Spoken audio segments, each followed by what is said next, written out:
দিচ্ছি, ঠিক কিনা বলেন? হ্যাঁ, আজকে তাদেরকে আমরা খেতে দিচ্ছি না, তাদের সেবা করতেছি না, তাদেরকে দেখাশোনা করতেছি না।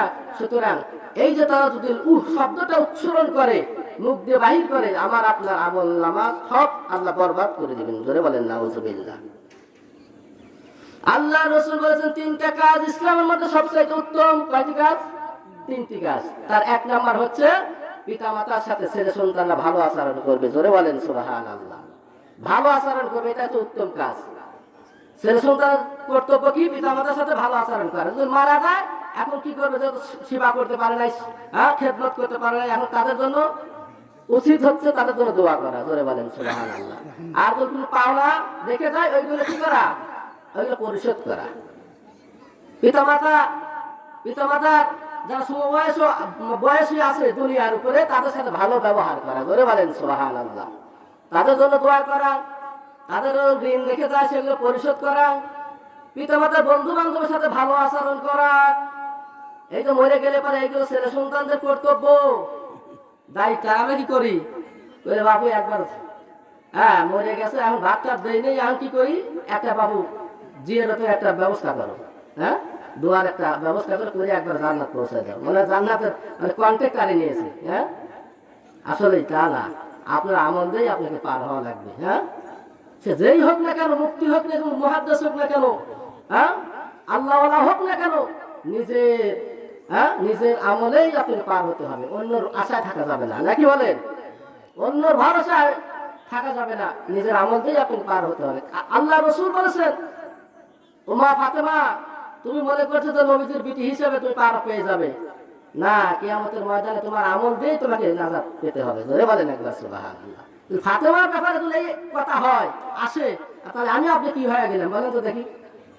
ফাতেমা রাদিয়াল্লাহু তাআলা আনহা নবীর কন্যা বিটি, তারা দুনিয়ার থেকে জান্নাতের সার্টিফিকেট পেয়েছে। তাদের যদি বেলায় এক কথা বলে যে আমার উপর ভরসা করে লাভ নাই, তোমার নিজের আমলতে তোমাকে পার হওয়া লাগবে কিয়ামতের দিন। জোরে বলেন সুবহানাল্লাহ। এই জন্য কারোর উপর ভরসা করা যাবে না, ভরসা করতে হবে একমাত্র আল্লাহর উপরে, এবং নিজের কাজ নিজেকে করতে হবে। জোরে বলেন একবার আলহামদুলিল্লাহ। আয়াতে কারিমা তেলাওয়াত করেছি সূরাতুল মুনাফিকুন 9 নম্বর আয়াতে কারিমা। আল্লাহ পাক বলেন, ইয়া আইয়ুহাল্লাযীনা আমানু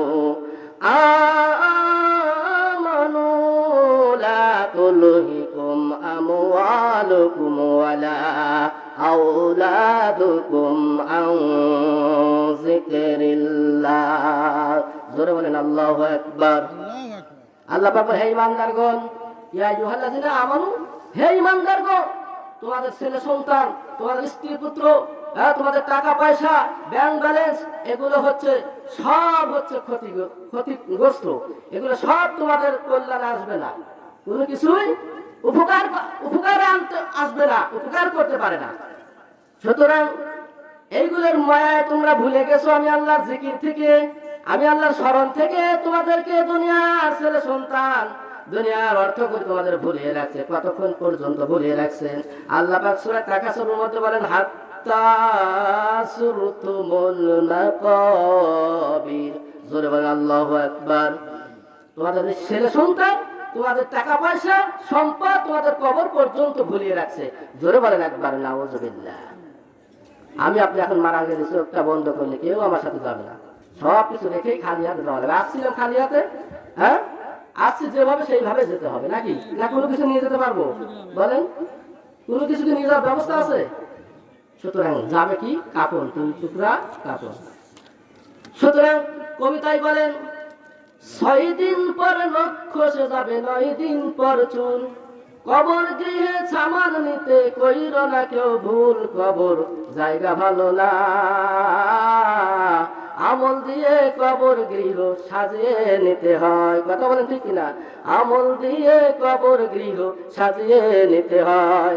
6 দিন পর নখ খসে যাবে, 9 দিন পর চুল, কবর গায়ে সামান নিতে কইরো না কেউ ভুল, কবর জায়গা ভালো না, আমল দিয়ে কবর গৃহ সাজিয়ে নিতে হয়, আমল দিয়ে কবর গৃহ সাজিয়ে নিতে হয়। 17 দিন পর পেট পেতে সব মুখের খাদ্য হবে, 17 দিনে পেট ফেটে সব প্রকার খাদ্য হবে, 60 দিন পর গোশত থাকবে না, কঙ্কাল পড়ে রবে, ঠিক না? 60 দিন পর গোশত থাকবে না, কঙ্কাল পড়ে রবে।